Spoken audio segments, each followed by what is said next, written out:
Good afternoon, everyone. Welcome to the Design at Large seminar. And today I'm thrilled to introduce Krzystof Gajos, who is an associate professor of computer science at Harvard.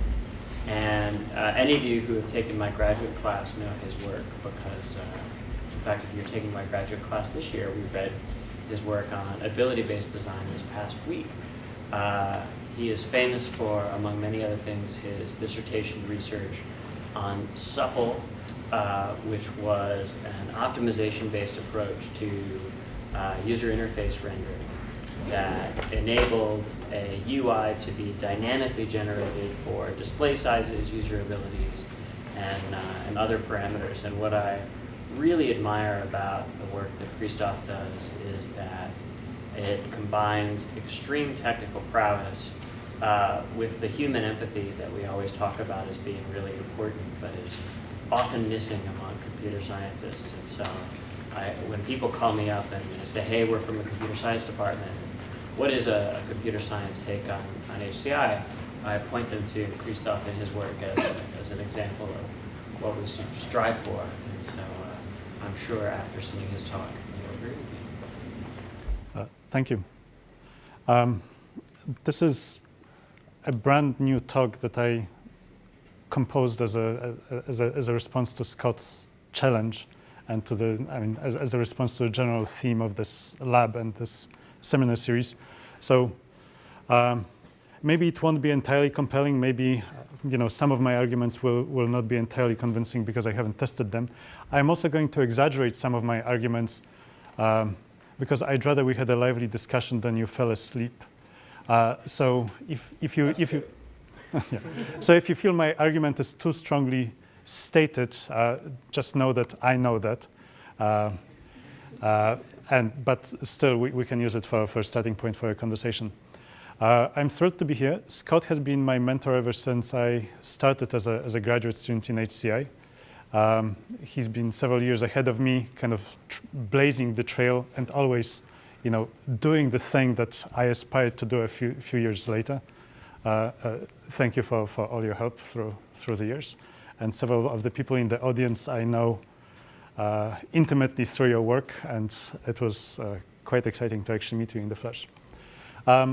So I started off graduate school as doing AI, and my research roughly looked like this. My graph, your graph, I win. But the technical term in AI for this kind of scientific output is the happy graph. And the more happy graphs you produce, the better AI researcher you are. But I realized that what really motivated me when I was doing the AI was not the happy graphs, but the happy people. I was actually always building AI to power some interactive system to make a difference in what people did.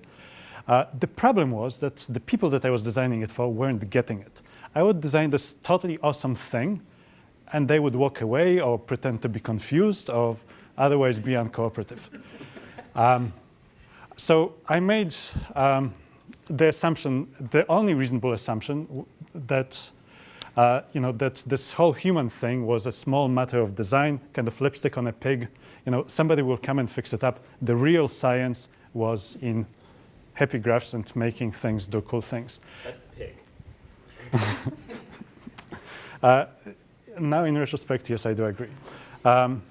So it was roughly in the first third of graduate school that I realized that I was really motivated by changing the lives of people. And it took even a little longer before I realized that it was acceptable for a computer scientist to accept people as a valid, rigorous intellectual challenge. There were no HCI researchers at University of Washington, where I was doing my PhD at the time, who had capacity to advise me, but I found researchers at Microsoft Research, Mary Czerwiński and Desni Tan. They invited me into their lab. They allowed me to apprentice with them. And for the rest of my graduate career, I married research with people with AI. Every other day, I wake up thinking of algorithms, and every other day, I wake up thinking about people, and I find this to be an absolutely thrilling combination. But before I go into kind of the technical content of this talk, I wanted to start with an example of a designed artifact that I find very inspiring. It is incredibly simple, super versatile, solves nearly every problem on the planet. Or so I thought until the Chi conference in 2008 when we went to Florence. And I had this wonderful place in a small B&B with a rooftop. I bought Chianti, I invited friends. We sat down, sunsets, everything beautiful. We couldn't open the Chianti. So what did I do? I called up the manufacturer, got them to produce an upgrade. Ever since then, I've been traveling with this thing. Until the day when, on the way to the airport, my luggage kind of fell apart and I needed a Phillips screwdriver. I realized that this otherwise totally versatile tool could not help me. I called up the manufacturer, but by that time, other people have called the manufacturer too, and this is what I got next. And a couple of years passed by, and when I was looking for an upgrade, suddenly something didn't seem quite right. And you may laugh at it and think it's fake, but it's not. You may have it. And but Harry, they're running out quickly. So this is kind of roughly the history of this wonderful product. And when we look at it, really most of us need something at this level of complexity. The trick is that most of us need a different combination of the tools, a different item of this level of complexity. Yet the way we solve the diversity of human needs and preferences and desires is by creating something like this. And I find this troublesome. So kind of if I were to pick a single theme in my talk, it's roughly this. When we approach design, whether in choosing a problem to work on or choosing the approach to a problem, we kind of look for something that will meet the needs of a large number of people reasonably well. Then if we recognize that there's a diversity among people, we may create a second or maybe a third version of our product. But there's still a long tail of people, each one with very important needs, but very unique needs. Together, they constitute a fairly large segment of the population, but our designs systematically miss their needs, or our designs are constructed in such a way that they systematically discriminate against these people by making it hard for them to accomplish what they want to accomplish compared to the kind of more average people. So I find this troubling because design is something incredibly wonderful, but still something incredibly scarce. We've gone around making the world better for quite a few people, but there's still a large number of people whose problems we're not able to address because they have problems that are incredibly important to them and only a small number of other people, or because the solutions that we've created to the problem that they have meet the specific context of somebody else, but not them. So for a long time, I've been on a crusade to ban one-size-fits-all design. I would like the design to recognize the individual needs and individual contexts of the people for whom we design. And I go about it in a variety of ways. The first set of approaches that I pursued was to look for ways of scaling up the design, mostly through automation. Remember, I started off in AI. And I will tell you a little bit about that. Something that I am doing quite a lot of now is conducting large-scale studies to uncover the ways in which we differ from one another. And trying to understand whether these differences actually impact our success with designed artifacts. And if I determine that there is a kind of individual difference that matters, I try to see whether we can take it into account in our design process. And most recently, my group also started working on tools for supporting collective creative experience. Because actually the best way to scale up design, the problems in design scale up with a number of people. The best way, the only tool, the only resource that scales up with a number of people is people. So we might as well empower more and more people to be designers, either through DIY or through whatever other methods. Since I only have an hour, I had to curate what I do. Oops, forgot to turn off the animation. So I'll talk about these two topics, and I'll omit creativity for now. And let me start with the automation. And because Scott told me that you guys, some of you have looked at SAPL, I thought I would actually resurrect this project. It was a fun project, and also an incredibly good illustration of the way one-size-fits-all inadvertently but inevitably leads to discrimination. Let me demonstrate it with two specific stories. This is Ken. Ken was born with spastic cerebral palsy. His motor abilities are severely impaired. Also, his speech is severely impaired. What you see over here is his chin operating the trackball.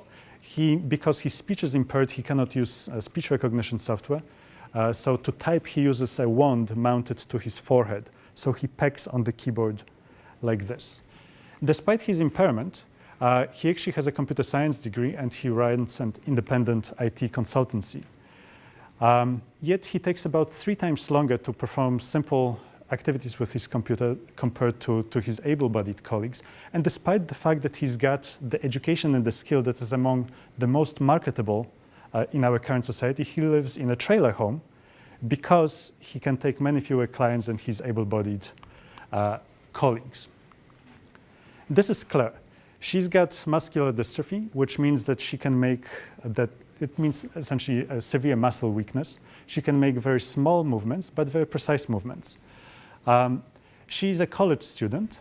All of the software that she's required to use for her courses is accessible to her. She can perform all of the activities that are needed. However, she's roughly twice as slow as everybody else. So this leads to an interesting conundrum. If she takes a full load of courses, she doesn't have enough time to finish all of her assignments, so her grades suffer. If she takes fewer courses, she can do them well enough, as well as everybody else. However, she will not have enough credits to graduate in 4 years, and after 4 years, her financial aid would run out. So in either case, she's professionally disadvantaged just at the very beginning of her professional career, not because of any motivational or intellectual shortcoming on her part. She's as able as everybody else, but because she cannot operate the tools that she's required to use as quickly as everybody else. Now, you might argue that this inefficiency that Ken and Claire experience are both inherent to their disabilities, but it's actually not the case. When we look at Ken's interactions with user interfaces, he's actually very fast. He has trouble with user interface elements where multiple steps have to be performed to operate the element. So here you have to first open the pull-down menu, then make a selection, sometimes open sub-selections. Because he's fairly inaccurate, if he makes a mistake at any point in the step, he has to go back to ground zero and restart. He also obviously has problems with very small interactors because of his lack of dexterity. However, he's able to operate large interactors, and he's able to make large movements very, very quickly. Claire, on the other hand, has difficulties with making large movements. So, for example, if you look at this design, the navigational elements are at the very top. The other important elements are at the very bottom. So the very large movements that she has to perform frequently just to operate this thing are something that she finds very exhausting, and also she's very slow at. So these examples illustrate two things. The inefficiencies that Claire and Ken experience probably are not inherent to their situations. These examples also illustrate that Claire and Ken are very different from one another. So probably a single solutions would not solve both of their problems. So I was wondering whether we could take them as individuals, solve their specific needs individually, and do it at scale. So I started off by asking, what is design, and can we automate it? And I started off by reviewing literature in computer science, and looking at what computer scientists were doing about automating design, the following mental model surfaced. You start with a specification of the problem. Then you get somebody incredibly smart, and by magic, the right solution appears. Apparently, this misconception of design is so pervasive that design literature actually has a name for it, and it seems to be called design by genius. But this is actually how, for a decade, AI systems treated design. There were knowledge-based systems that would be created by knowledge engineers who would go to designers and try to elicit the wisdom of the designers to try to figure out what decisions designers were making in different situations. The most comprehensive of such systems had 3,000 rules and still wasn't getting things quite right. When I asked eventually designers how they designed, a different picture emerged. Most of you probably have seen this sketch from Bill Buxton's group. Bill Buxton describes design as a merger of two processes. A divergent process in which you create as many ideas as possible, and a convergent process in which you evaluate the value of these ideas and try to find the most valuable one. So when an engineer looks at this process is about enumerating all possible solutions, assigning a value to each of the solutions, and picking the best. Any engineers here? What does it sound like? Optimization, right? So that made me happy. Like, given all of the experience that I've had, this sounded just right. So all I had to do to turn user interface design into an optimization problem was to figure out how to enumerate all possible designs, how to assign value to each one of them, and how to do it quickly. So this is the AI part of my life, and I'm actually skipping it in this talk, but believe me, it worked. And it worked so well that we were able to redesign user interfaces in a fraction of a second. This is a demonstration. We could redesign a user interface to different screen sizes in runtime. We could really generate an entirely new interface for a person given an abstract specification of the information that had to be exchanged between the user and the application in a fraction of a second. Simply by changing the building blocks of the user interfaces, we could easily generate user interfaces for touch panels, web, mobile devices, laptops, WAP-based phones. Like, we had WAP phones. You guys don't know what it is, but it existed. It was the first attempt at bringing interactivity, like web-based interactivity, to phones. We could also make fairly complex applications that data-driven applications with many windows, many components. And we could also build fairly interactive applications. So all of this was possible with SAPL. And depending on the objective function that we used, we could optimize either for the designer's preference or for people's abilities. So in the context of the story of Ken and Claire, the second approach, one where we measured people's abilities, modeled them, and optimized, tried to generate user interfaces that were predicted to be fastest for that person. I'd like to show you some of the results. So this is a dialog box reproduced from a popular application. Our participants were 2 to 3 times slower operating this dialog box compared to able-bodied users. This is what SAPL automatically generated for Ken. What you can see over here is that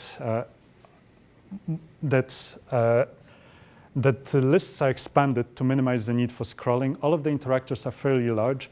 It's still divided into 3 panes because it's perfectly easy for Ken to make the large movements to navigate. In contrast, this is a design that the system generated for Claire entirely automatically. Notice that everything is in a single pane. There are no more tabs, so she doesn't have to make these large navigational movements. The lists are compressed because she was very good at using the scroll wheel, so scrolling was not a problem for her. Also, hitting small targets was not a problem for her. So everything is very condensed, relies on scrolling, which she can do fast, relies on relatively small movements. There are 2 things that are fairly apparent here, I hope. One is that, the most important thing for me over here is that there's probably no such thing as universal design. right? That there is no such thing as a disability design that is going to address the needs of all of the people with disabilities, not even all of the people with motor impairments, right? The design that would help Claire would be a total killer for Ken, and the other way around. Yet if you match them with the right design, both of them were much, much faster and much happier.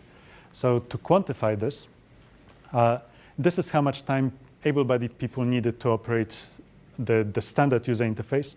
This is how much time people with motor impairments needed to operate the standard user interface. And this is how much time people with motor impairments needed to operate user interfaces that were designed specifically individually for them.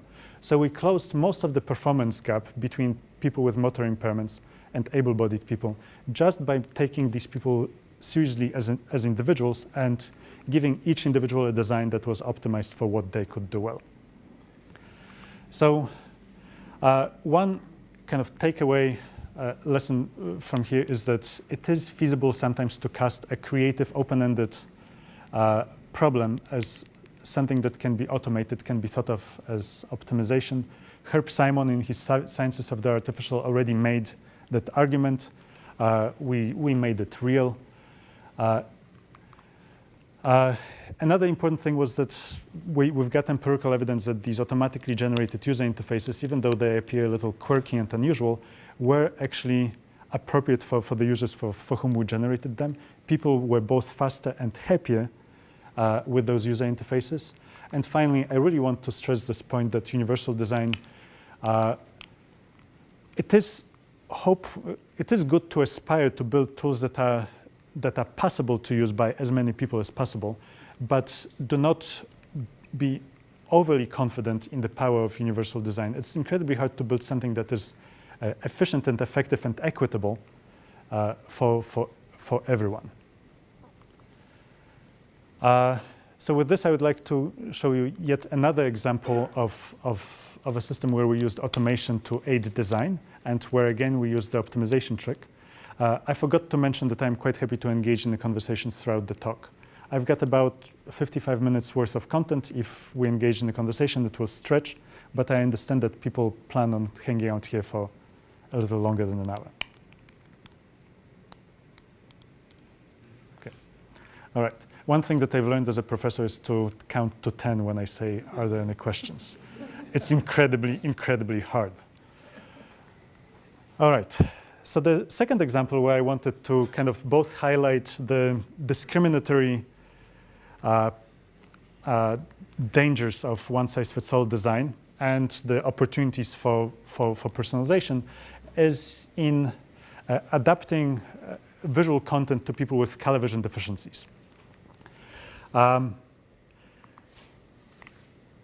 So we use color to communicate. We use color to communicate, information. So in this case, color is used to distinguish between discrete messages that were contributed to this forum.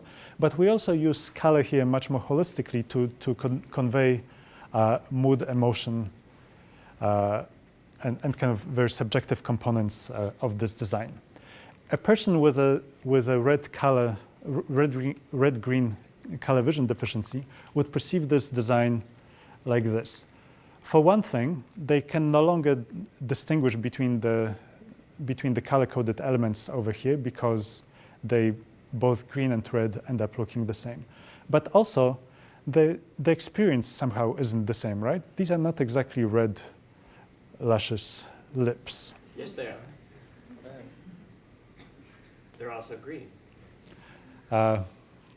Thank you, Scott. Are you one of the people who perceives the two slides the same, or are you just being funny? No, I mean, if you, the red that we associate with lips is based on our experience. And so if you're red-green colorblind and you've got the years of experience of a certain color being associated with lips, then it matches. Excellent point. That's actually a hypothesis that we started with. We tested it, and I'll show you in just 2 slides that it doesn't quite work. So people do learn to recognize this color with lips, but they do not learn to recognize it as warm.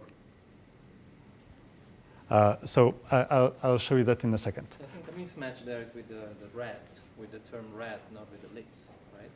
Because they read red, but they don't see red. Or they know that this is not red. Yeah, so the identity of the specific hue is not what we're concerned about, but we basically wanted to make sure that two people experiencing the same visual design would not only get the same information from it, but would have an equitable and roughly equal experience. If you, looking at this design, feel warm and excited and energized, we want somebody who has color vision deficiency to also feel warm, energized, and excited. This is not as big of a problem as somebody not being able to complete college before their financial aid run out, but it's also a matter of kind of equitable access to digital resources. So this is what people with color vision deficiency sees. Existing recoloring tools exist, but they focus specifically on making sure that information encoded by color is accessible. So if you run a state-of-the-art recolorer on the red luscious lips, you get the, I don't know, Arctic kiss of death. The color-coded information is restored, right? You can again see the different colors on the message panel, but you definitely do not get the same experience. What we aspire to do is provide people with something where both the color-coded information is accessible and the experience is as close to the intended, given the gamut of the colors that people are able to experience. So a motto that drives a lot of my research on accessibility is that I do not only want to make access possible, I want to make it equitable. I want to make sure that people with different sets of abilities, experiences, contexts, not only can use the technology, but get the same out of the use of the technology. So what can we do about... Aren't you sort of prioritizing like the experience of the non-red-green colorblind as the right experience, and you're trying to provide that for the other? I mean, you could go the other way, So I'm also trying to be realistic. It's incredibly hard to convince the designers to give up the full range of expression, and I don't think it's necessarily necessary. Also, red-green color blindness is only one of many. It's incredibly hard to come up with a color scheme that works for all types of color vision.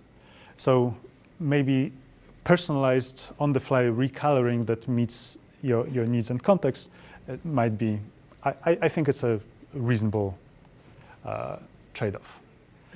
So how might we deliver this personalized experience? Again, optimization to the rescue. What we do is we start with a specific image that we want to recolor. We consider the range of colors that the particular person wants to do.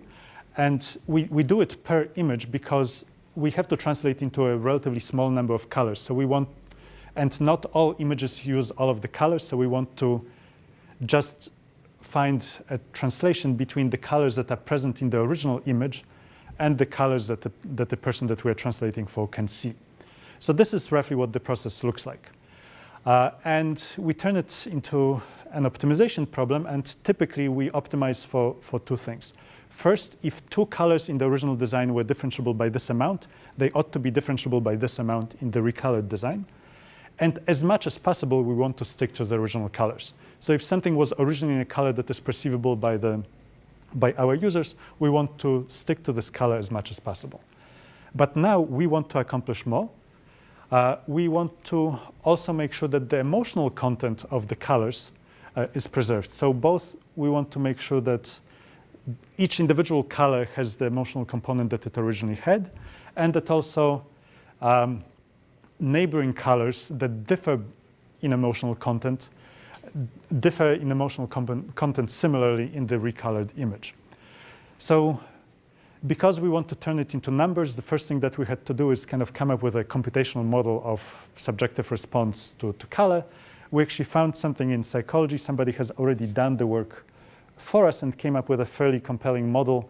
They started with by assigning more than a dozen emotions to each of the colors. They did dimensionality reduction and found that there were just 3 dimensions that described people's emotional responses to color. And they chose to call them activity, how active is the color. And that seems to be encoded primarily through saturation. There is temperature, which is encoded primarily through hue. And then there is the weight, which is primarily encoded by the lightness of the color. All of these quantities use all of the aspects of the color, but the kind of the dominant aspects are those that I've mentioned. So what we want to do, the first thing that we wanted to do is to see whether people with color vision deficiencies have similar emotional responses to the colors that they can see as people with the full color vision. So we conducted a study to test that, and it turns out that for the colors that both groups can see, they have nearly indistinguishable emotional responses. So actually, I didn't fully address your concern. I do not know what the response of a person with red-green color blindness is to red, because we didn't show them red. But for the colors that they actually can perceive the same as us, they have exactly the same emotional responses. So this is what the results look like. This is the original image. This is what it would look like if you were red-green colorblind. This is what a state-of-the-art recolor would give you. This is what our system would give you. We conducted a number of studies, kind of in simulation results, or kind of just quantifying the qualities of the colors.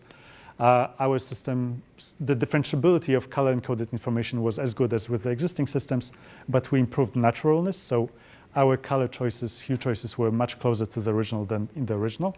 Yes, ma'am? I'm just curious, did you try different pinks and peaches? Because those might register differently to an eye. Pinks and peaches. Sounds tasty. We used a very broad range of color designs and color palettes. I cannot remember if pinks and peaches were present. But we tried to be quite comprehensive. It seems like a more natural choice than the orange or yellow-orange that you ended up with. So I was just curious about that. You showed the lips, the image of the lips with the sort of orangish color. So I think the pinks and peaches may already use colors that are not perceivable to the people that we're simulating, because they have the red component. So I think this is why they were not present. Can I ask a different thing? Yes. Do you do pixel by pixel or patches when you're measuring? Excellent. So the model that we're building off was designed for individual colors. We actually do not know how to combine, how to predict emotional response to an image that has many colors. We decided to average it per pixel. I don't think this is the right way to do it. But we do not yet have a model for complex images. Just a clarification question. These colors that you show is what the colorblind people would see, right? So they wouldn't see this. This is what they would see if they were shown this. Okay. They will perceive these two exactly as shown. So this is not what a non-colorblind people would see, but that's what they are seeing when they look at it, right? So if I would look at your SPR web version, I would actually see something different. No, you would see exactly this. So SPR Web would recolor the images to use just a subset of the image colors that the colorblind person can see. And this is what we would show them. They would perceive the colors exactly as they are. So we would only show them the colors that they could see. So why don't you ask? Because 10% of males are red-green colorblind, so there ought to be a couple of minorities. Anybody here red-green colorblind? And willing to admit it? Or knows that they are? Or yes, yeah. My father was. That doesn't help us. He quit driving because at night he couldn't tell the difference between the red and green lines. And that could be problematic. Change because they're not red and green anymore. The red light is slightly red-orange and the green light is slightly bluish. But I remember he said he couldn't see roses if they're red, but he could see lighter colored roses. Anyway, that doesn't help That's answer the why- question. Yeah. We all know somebody who's red-green. The question is, anybody here? That's amazing. They ought to be at least one. Okay. Yeah.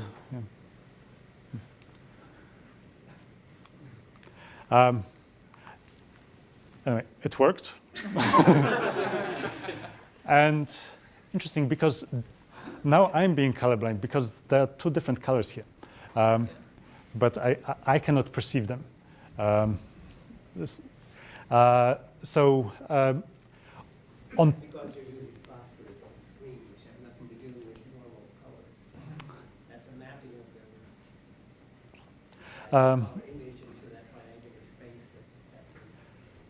that well, I've got the cheat sheet, so I can see what the colors should be. Anyway, so we were, for the emotional response, we were able to improve the temperature response, where our recolored images were closer in temperature to the intended, while they were as close in terms of activity and weight. So activity was conveyed through saturation, weight through brightness and lightness, which existing recolorers captured reasonably well. Where they were really failing was in choice of hue. So this is really where we hope to make the biggest difference, and we did make a difference over that. So again, I work a lot with undergraduates, as well all of the professors here, so I've learned that I have to repeat my point many times. So again, here it is. I strive to make things not only accessible, but also equitably accessible. And with SPR Web, we're able to not only make the color-encoded information accessible to people, but we're also able to provide people with a substantially more equal experience compared to the people with regular color vision. So, and then here. So, are people equally colorblind? Like the people No. who are, there would be different grades, right? So, how do you identify the level of colorblindness and to what colors in the extent in your software? So we did this with a collaborator from University of Saskatchewan, David Flatla, and prior to collaborating with us, he has actually built diagnostic tools that are able to create personalized models of your color vision ability that are sensitive to both your innate abilities, but also the device that you're using and the lighting. So they can create situationally dependent models of color vision perception. So in fact, all of us would find it useful as we perceive color-encoded information under different lighting conditions. We may be situationally colorblind, so this tool would be able to both model our current color vision ability and adapt to it. So you use those models to identify the colorblindness. And is that? No. So in this project, we took a single model and we demonstrated it with a single model. In a different project, we demonstrated how to create models. If we had time to write a third paper, it would show how we can combine the two conceptual contributions together. So Scout's honor, we can do it, but we run out of time. Maybe I'm not asking the question correctly. I guess what I'm trying to get at is, you said they have developed these diagnostic tools, which presumably are administered in a clinical setting. And did you replicate that in your software, in your design, or you just did it for one person? So the diagnostic tools. So they do not have to be applied in a clinical setting. They still rely on careful monitor calibration and knowledge of the, actually no, they do not require knowledge of ambient light, but they require careful monitor calibration. They can be self-administered. That's the question. They Yeah. can be self-administered. Yes, yes. And that has been established. Yes. And the result of that is a color palette of the colors that you are capable of perceiving. So that's the component, that's one of the input to our objective function over here. Our objective function over here takes original image and the color palette to map onto. I believe there was a question here, then there. Yeah, I was interested in your thoughts on the complexity of the models that you used, because I was intrigued when you came back and said a lot of the benefit came down to temperature. And I wondered if you just had a recoloring algorithm that took as a basic heuristic a warm color, give it another warm color they can see. Do you think that would have gotten you most of the way there? And your thoughts on using those kind of heuristics that you discover with a complex model like this rather than the full-blown model? I think this is an excellent question and one that shows up a lot when you incorporate AI into interactive systems. Sometimes you discover that 20% of the complexity gets you 80% of the benefit, it's quite likely that this is a situation like that. We did not pursue it further. It seems like you still have a problem with the red lips one, because there you don't want to just convey the same emotion. You want to convey that the lips are red, because they always see lips as red, whether or not red is exchangeable with green for them. They still want lips to be red instead of some other hue that has a similar emotion. So maybe how would you account for cases where there's one particular color that you want to preserve and you don't mind changing the other ones, but this one's more important not to change? So I cannot keep red in this particular case because red is not perceivable by people with red-green color blindness. Is it not perceivable, or is it not distinguishable from green? It gets perceived as gray. So it's not distinguishable from gray, therefore it's not perceived as an interesting color.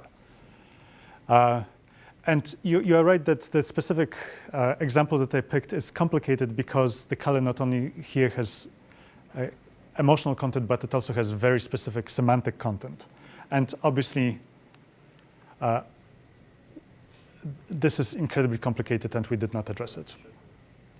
There might have been other hands. So in both your works, we are talking about interfaces that people have for themselves, user interfaces or websites that people are observing. But what about things in a shared setting? So for example, if I'm looking at an exit sign right there, it's really bright red for me. So in case there's an emergency, I know where to head to. But that might be really urgent, gray for someone else. yes, or for example, what if I were to print out the subway maps? You know, how could I make them accessible to as many people as possible? Yeah, shared interfaces are incredibly complex. So here in the in the colorblindness project, we looked at post-production adaptation. So we really personalize the solution for an individual. There's also an entire body of work on pre-production adaptation. So how do we create color schemes that are perceivable by as many people as possible? They strongly limit the designer's freedom. They are never perfect because there is no solution that addresses all possible color vision deficiencies. There's a follow-up then here, then Scott. Is there a way in between using on-the-fly techniques using Google Glass or such? If that's something that... Yeah, that was my point. So Sounds cool. we actually just published that at UbiComp this year. So I can forward you the paper. So we actually worked on a system not as sophisticated, but based on Google Glass called Chroma, that would in real time change the color of the real word for colorblind people to make them see the color that they cannot see.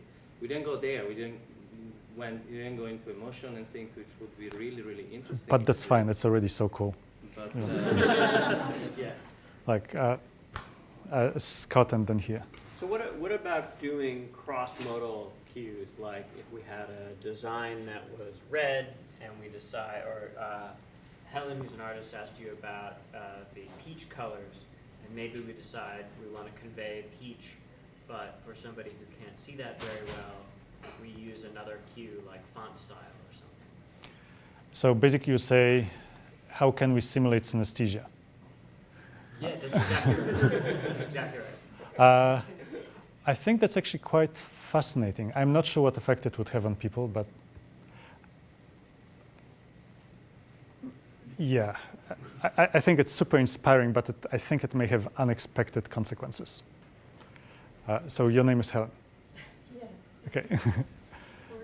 Yeah. Anyway, I was thinking of the emotional impact of images, and in the black and white era, there were a lot of luscious lips. So how does that play into what you're doing?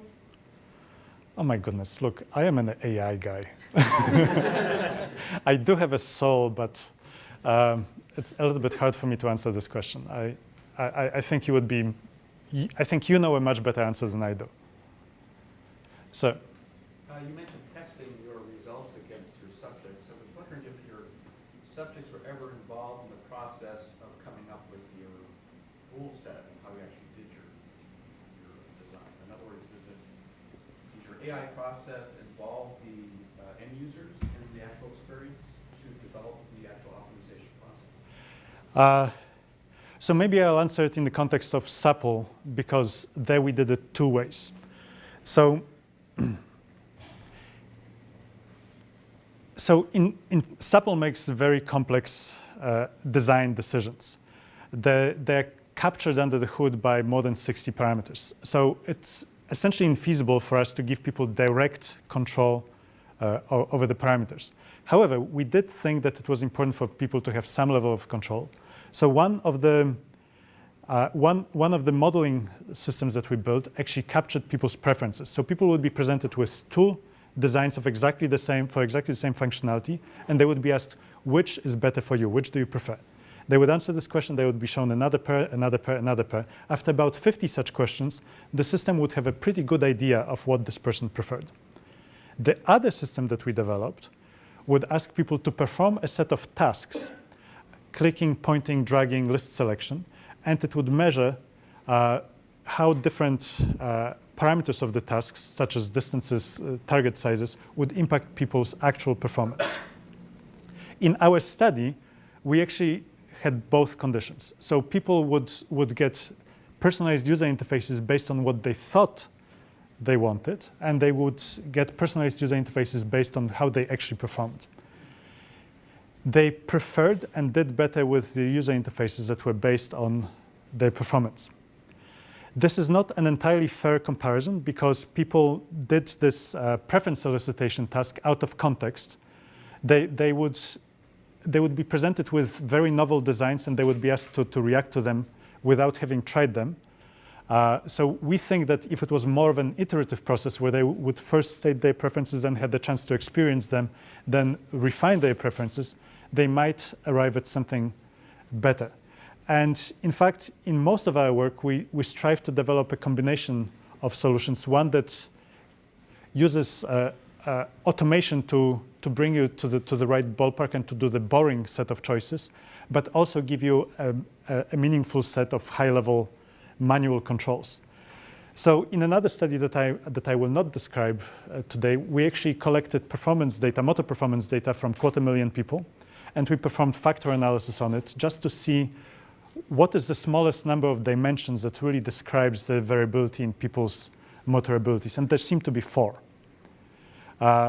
So if we can reduce the range, so I told you that in SAPL we had 60 parameters to describe the range of the designs, but if it turns out that there are only 4 parameters that describe the range of actual human abilities, then maybe we could reduce the adaptation to just 4 sliders. And with 4 sliders, you can imagine a direct manipulation control over the adaptation rather than the kind of automated system that we need right now because the range of choices is too big.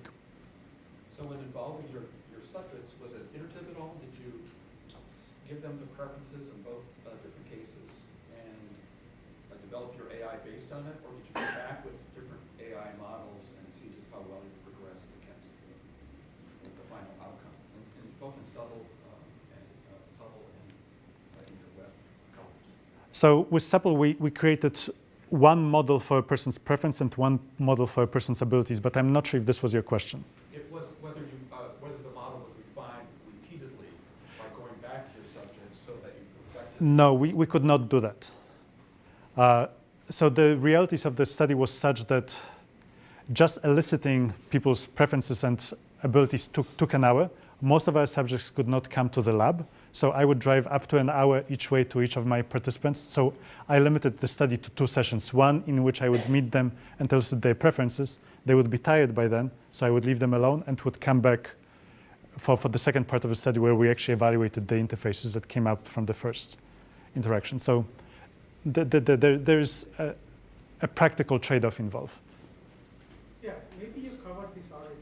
You were just talking about 3 different types of design. One is provide A/B choices and see which one the user prefers, and then go on to the next level of iteration.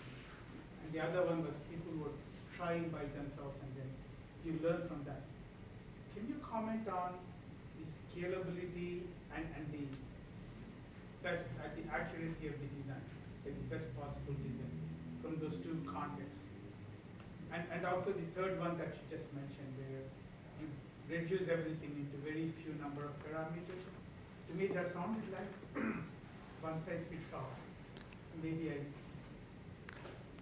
I'm not sure what I can add to what I've already said. Well, you've turned one size fits all into 4 axes covers a whole lot more. Well, I hypothesize that 4 axes may cover a lot. 4 continuous axes, so that's a large space. So I'm trying to turn this problem meta, right? So right now we create one design for everyone. I'm trying to come up with one process that results in individual designs for everyone, but maybe we need to go meta-meta. Maybe we need different processes for different people. Okay,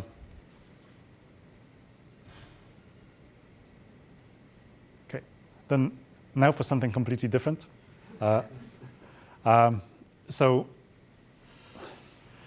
I've told you kind of how my AI past influenced my design adventures. I tried to productively merge the two.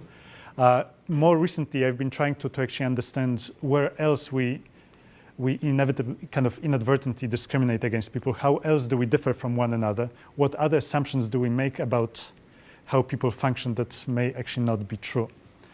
And in this adventure, I was guided by Katarina Reinecke, who was a postdoc in my group and is currently a professor at University of Michigan. And Katarina has a strong interest in culture and cultural anthropology, and argues that we actually do not know much about people. We know a lot about weird people, Western, educated, rich, and democratic. And industrialist. Industrialist and democratic, that's right. So does our design knowledge actually, to what extent is our design knowledge universal, and to what extent is it idiosyncratic? And the first adventure that we went on together was one where we analyzed people's reactions to aesthetic design. And kind of to motivate why it's worth pursuing, I would like you to pay attention to the screen, because something is going to flash very quickly.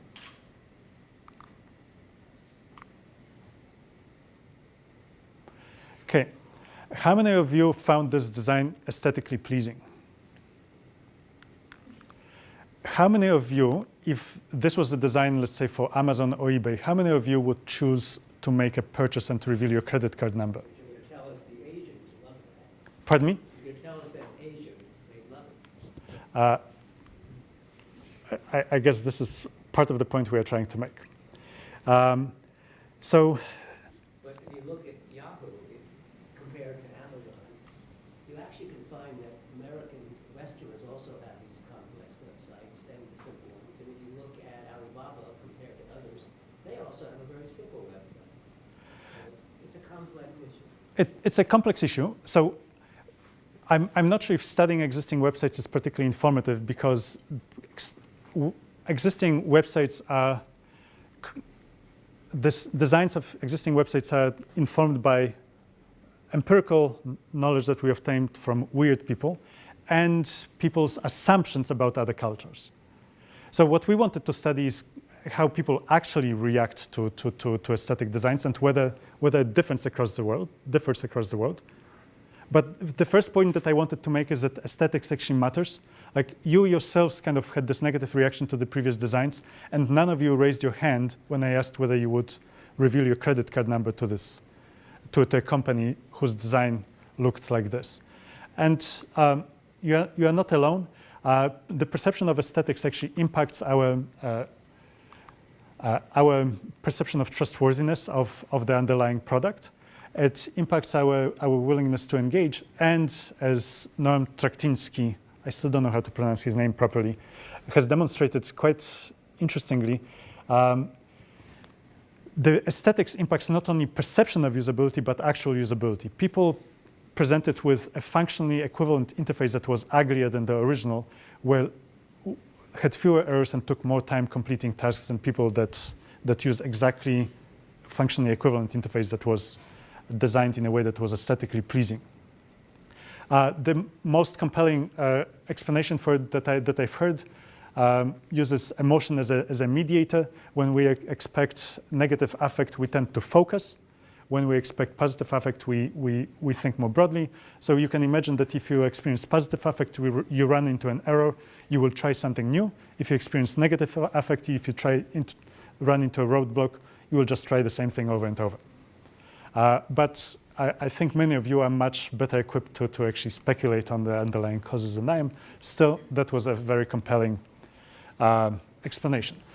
Still, what I want to establish at this point is that aesthetics matter and that it's not just lipstick on a pig. It actually affects how we interact with digital resources. So we wanted to understand whether there are systematic differences in how we perceive what's beautiful and what isn't. We ran a study where we had more than 400 website designs. We had more than 40,000 participants from more than 40 countries, and we conducted this study on Lab in the Wild, our online platform for cross-cultural, large-scale experimentation. And I'll talk a little bit more about the validity of the data obtained from Lab in the Wild a little later. So in previous work, we developed computer vision models that would take an image and compute the visual complexity of the design and the colorfulness of the design. We validated those models with participants in the past. We know that they reasonably correspond to how people perceive visual complexity and colorfulness. So we wanted to see, so for each of the 400 websites, we computed the colorfulness and visual complexity, and we wanted to see how people respond to designs with different levels of visual complexity and colorfulness. So here is one illustrative example. On the x-axis, you see colorfulness. On the y-axis, you see how appealing designs with this level of colorfulness were. And you can see curves for Germany and Chile. They conform to our stereotypes. Well, what else do I need to say? Here is another bar that captures. So in these curves, you can see peaks. What the bars here correspond is the location of the peak. What is the level of, oh, somehow I don't get everything here. What is the level of colorfulness for the white bar at which the people perceive the designs to be most beautiful? And notice that the more formal education we receive, the more we prefer boring, less colorful designs. So kind of taking these two findings into account, look at, for example, the design of the edX site. It uses kind of moderate visual complexity, very moderate level of colorfulness. It's kind of optimized for people who are both educated and who are like Germans, and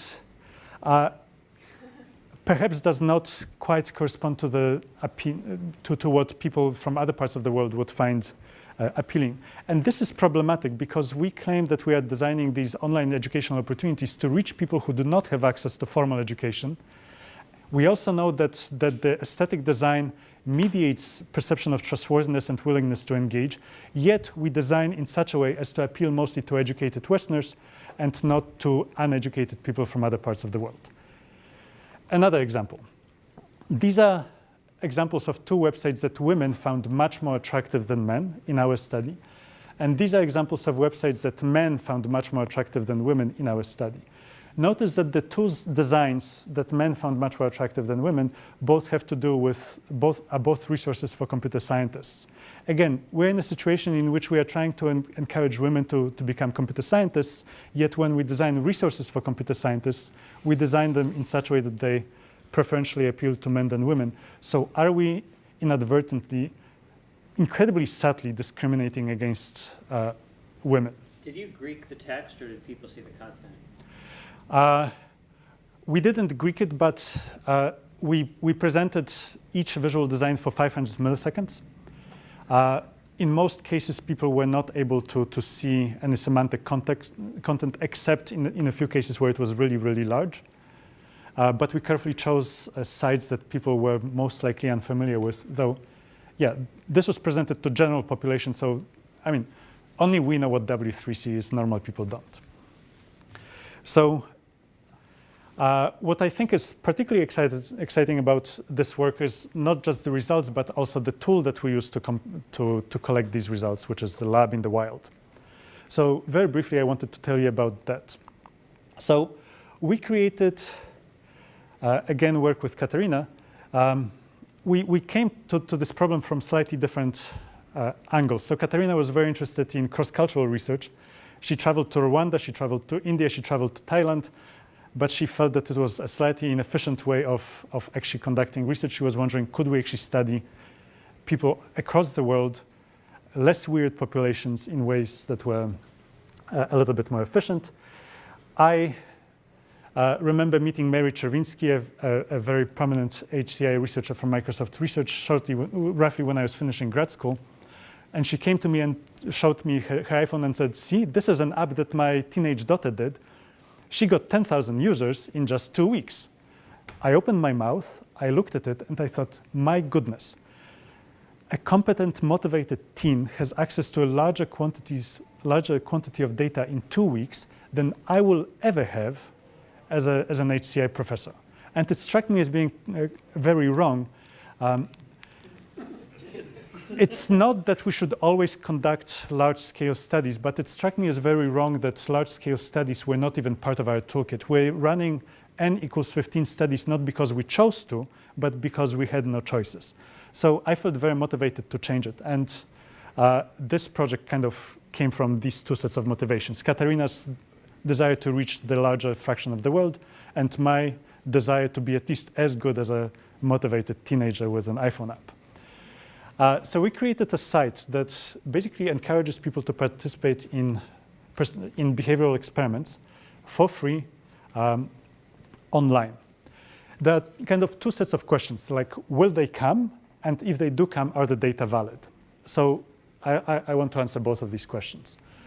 So when designing the site, we wanted to make sure that we do it at a reasonably large scale, that we have a less weird population, so population more representative of the world, and also that we got highly reliable data. And the first decision that we made was that it should be incredibly easy for people to participate. There shouldn't be any login, any need to sign up for a payment service or anything else. People should be able to just come in, click somewhere, and immediately start participating. So you select a study. I was doing it on an airplane, so it took a while to load. You click. Unfortunately, we have to have informed consent. Demographics are optional, so you can skip it, and right away, you've got your very brief instructions, and you are participating in an experiment. 20 seconds from your first click to the moment when you are, in the middle of the action. The second thing that we wanted to do was to make sure that people had honest motivation to actually participate. We didn't want to pay them because we didn't have the money, and also having them sign up for payment service would exclude some people and would be an additional hurdle. So what else do people want that we can provide? Information. So we decided to design these studies such that they would reward people's curiosity about themselves and about the world. So in most of the cases, we promise people to tell them something very interesting, and often to put it in context of other people's performance. So in the experiment that I just showed you an example of, we tell people, find out about how your memory works, your working memory.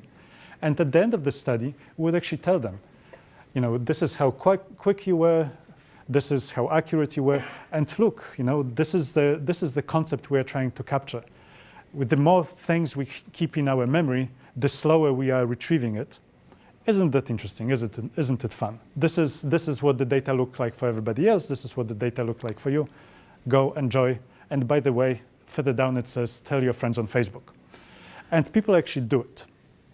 So here is a little quiz. Here are 4 examples of studies that we've conducted. Please take a quick look, and we'll try to figure out which ones you think were most successful at attracting traffic.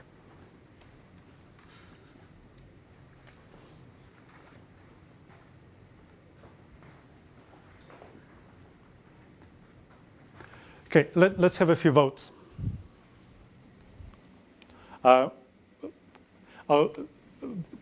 Shout out what you think were most likely the really successful experiments. Wow. Seriously? Memory. Like, so age was first. What would be second? Intelligence. Memory or social intelligence? What do you mean by successful? You mean, Attracted largest number of participants. oh, nothing to do with how accurate the results are. No. That You mean how popular they are? yes. So right now we are talking about attracting traffic. In like 5 slides, I'll tell you about the validity of the results. Number one being social intelligence. Even though I can say it's damn near impossible.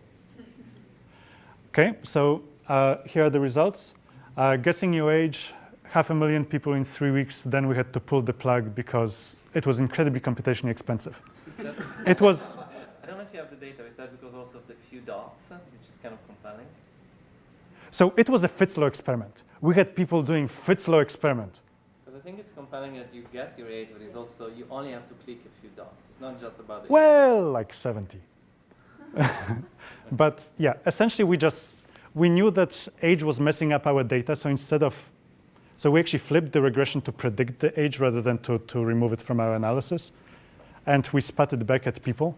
And it was just so much fun. We got 500,000 people to do a Fitz law experiment for free. And they thought it was fun. Number 2, social intelligence.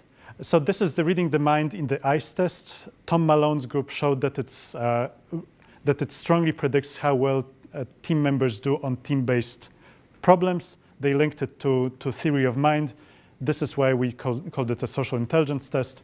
People love it. People come. And the other 2 also attract reasonable amounts of participation, but smaller numbers. So one thing that we do is we keep around the very popular tests, and at the end of those tests we say, hey, why don't you do this other thing? So we use the popular things that we no longer need sometimes to drive traffic to the things that are currently scientifically valuable. So the important thing that we did is that we built a brand around the site rather than a specific experiment. So even as we change our scientific interests, we maintain the traffic. Lastly, for maintaining quality, we actually give people plenty of opportunities to tell us if we should discard their data. So we ask them, have you taken this test before? That's what we asked at the very beginning. We also ask them, were there any problems, technical or otherwise? Have you cheated? And it's amazing. People actually say yes to it in very interesting ways. So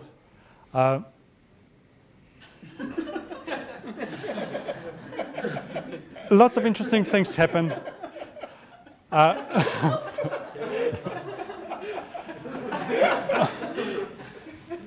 And we throw away, depending on an experiment, between 5 to 15% of our data.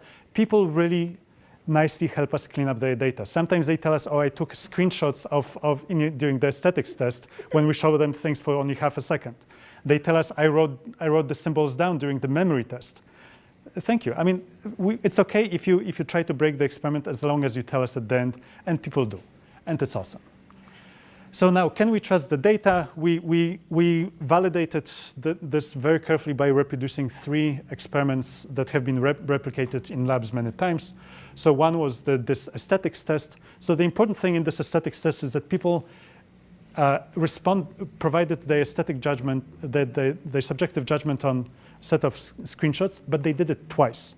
They didn't quite know it. So they saw 20 or 30 screenshots, then they had a break. Then they were told, you will see another set, and some of the things that you see, you might have seen before. In fact, all of them were exactly the same things that were present in the first session in different order, and we wanted to see whether people would give the same responses. So if people provided very similar responses in both cases, we knew that they were probably carefully thinking rather than just randomly guessing. And this is an important study to validate, because on Mechanical Turk, the one type of study that is very difficult to run is one that requires subjective judgment. Many people just rush through them without thinking. Will our participants provide honest subjective judgments? Actually, the results are here. In a lab study, 3/4 of the participants had a very high level of agreement. In our study, it was much higher. We've got much more nuanced results in the paper. I kind of picked out the most salient to make the pose, to communicate. Did you have a question? Another study was this memory processing speed. So would have to memorize a set of symbols between 1 and 6, and then they would have to recall whether this symbol was in the set that they were shown originally.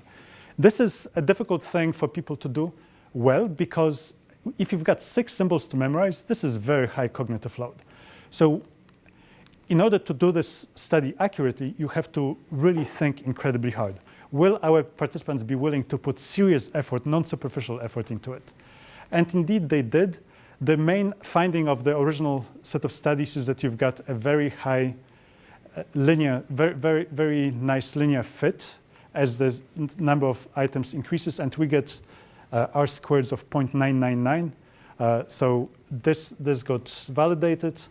And also when we looked at the actual accuracies with which people recall the symbols, we are the blue people. Red is an in-lab study conducted with undergraduates in France. For the hardest cases, our participants are more accurate than undergraduates who were brought to lab, bored, and just paid and had to do it because somebody told them to. I have an overall question, maybe understanding that in the wrong way, but isn't that the point you're trying to make, that maybe going in the wild with different culture, different people, kind of scanning that out, the results might actually be different than what you find in the lab? Excellent question. So that was another analysis that we did. In all of our analysis, we first performed the analysis by matching the demographics to the demographics of the original paper.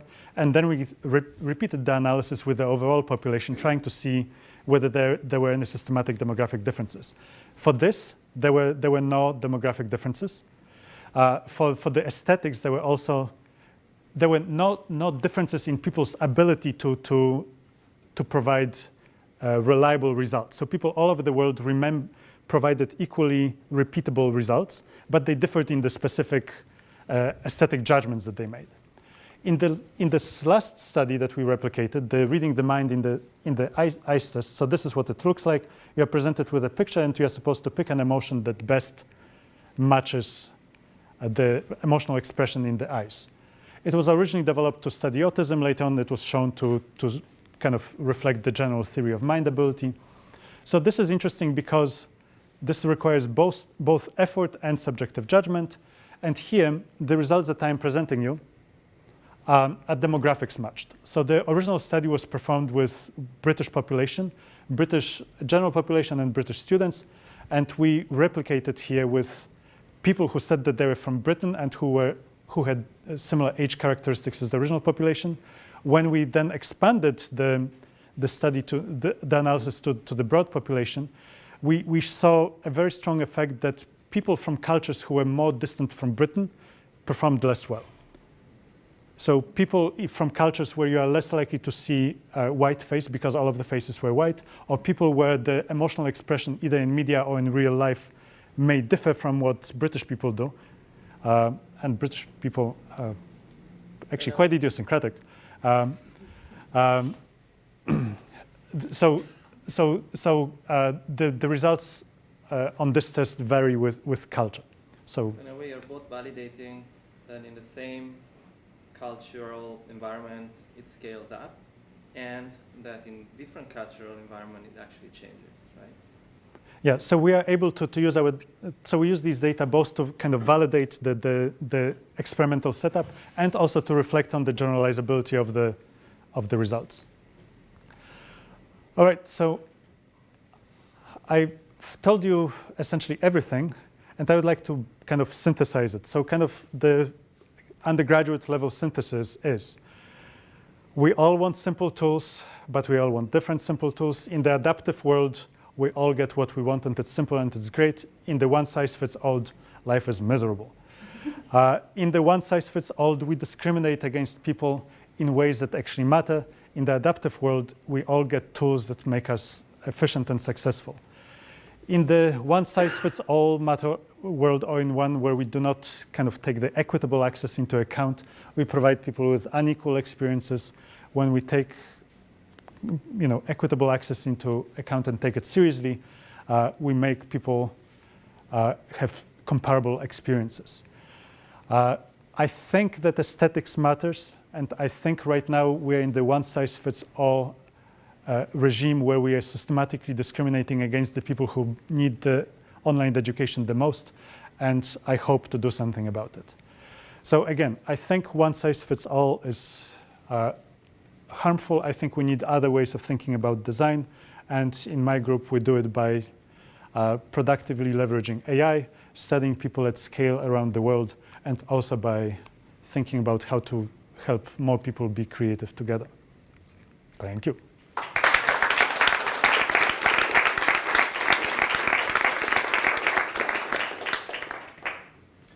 And Krzystof will be around after the talk if you'd like to talk with him further.